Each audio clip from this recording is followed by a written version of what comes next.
What up, peeps? I'm back with another horror collection update. I got like 5 titles I'm going to talk about today, so I'm just going to begin.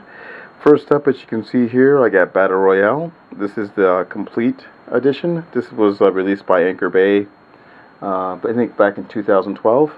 I always wanted this edition. I found this at Dr. Disc for a decent price recently.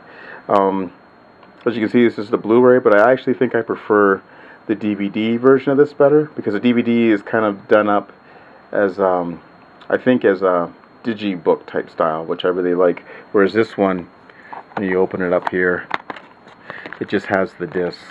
You know, I can't remember. I think this one also has the director's cut as well. I think this is the theatrical. This is probably the director's, and this is the sequel, which I really didn't like that much. And the special features disc. Let me turn it back here. I think I'm right. You know what? The first one was the director's cut, and the second disc was the theatrical. Alright, this one also came with the booklet. There's no real text in here, unfortunately. It's just, you think they would actually put some kind of text in this. Just pictures and stuff.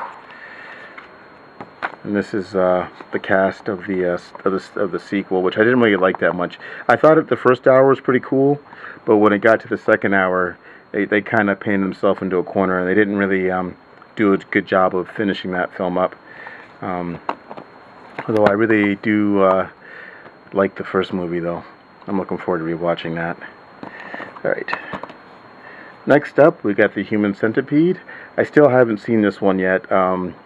I have seen a bit of the sequel, but I had a hard time watching it. It was so gross. I think because the lead actor was so weird looking, it was really hard for me to look at him for that long. Although I did enjoy his cameo in the ABCs of Death Part 2. I thought that was kind of funny. This is the IFC release. One thing I didn't realize, though, was that Anchor Bay is releasing a box set of all 3 films later on this year. So I don't know if I'm going to go back and get that box set. Like, I may. It depends how nice it looks and how much it costs. If it's too much money, I'll just won't bother with it. There's a disc art there, which is the same as the regular artwork. Alright. Next up, we have The Town That Dreaded Sundown. This is the new version. This is such a strange film. It's so meta. It's not even really a remake, because they actually reference the first film as a film in this one. Basically, the plot of this movie is like the murders that happened in the first film actually really happened, and that film was a dramatization of those murders. And now someone is killing again, and they're trying to solve the mystery of who did the original murders and that. This is a really cool film.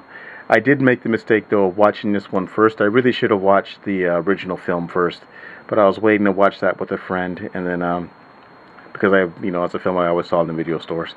But I really did enjoy this film. I think it's shot beautifully. I don't know why this didn't play in the theaters. If it did, it should have played more wide than it did. I think it maybe did like a couple theaters or whatever. This is the Canadian release. The US release is through Image, and this is from a company called the VEI. Never heard of that company before. Let me open this up here. This one does have some inside artwork, which is the same as the disc art, but just spread a little further. See if I can pop this out real quick. There you go. But I'm really happy to finally have this movie in my collection. I went to go pick this up in the States last month, and I forgot to go get it at Best Buy. Alright, now on to the DVDs. Alright, we have Motivational Growth, and this is a really strange movie, and then also very gross. Basically, there's this loser living in an apartment. He doesn't have a job, he's not cleaning up anything, he's living in filth. And then one day he goes to commit suicide, and he fails at that even, but he wakes up, and the mold in his bathroom is talking to him. And it starts helping him be a better person. It's such a strange movie. The mold is actually voiced by Jeffrey Combs. But this movie is really gross. This is something I wouldn't suggest that you eat while you're watching, because it's just really, really gross. But it is very, very weird. I can see this becoming like a cult classic, like people get together and drink or smoke and then have a great time watching. It's just such a strange movie. Alright. Okay, last up for this update, we have a mockumentary film, and it's called Digging Up the Mural. I know most people would probably refer to this as a found footage film, but really isn't a found footage film in a sense of someone finding footage. Basically, this film was directed by Adam Green, and he made the Hatchet films and Frozen and a couple other movies. Basically, he's playing himself in this movie, and is talking about, at first, about the fandom, and he's going to conventions and stuff. But then one day he gets this letter from this guy saying that monsters are real. So he decides he's going to interview this guy and make a documentary feature on it. It's such a strange film because Adam Green's playing himself, his friend and his wife are playing themselves. Even Kane Hodder shows up at one point to comment on what's going on. And it's such a strange film, and it's done really well. My only drawback with this movie is the main person in here that's actually an actor playing not himself but somebody else, and that's Ray Wise, and he plays the guy that is obsessed with the monsters really being alive. And it kind of took me out a little bit because I'm a big fan of Ray Wise. I can't even talk. Ray Wise, like from Twin Peaks and Reaper and a couple other things, with the Jeepers Creepers sequel. And he is really good in the role, but like it was just like, not that you're going to believe that monsters really exist, but he does do such a good job of shooting ordinary stuff before the extraordinary stuff comes up that it kind of takes you out. Like, yeah, you're watching a movie when you see Ray Wise there, and he's acting really great. Like, he's really good in the role. It's just that they should have went with an unknown person for that, or at least have Ray Wise play himself.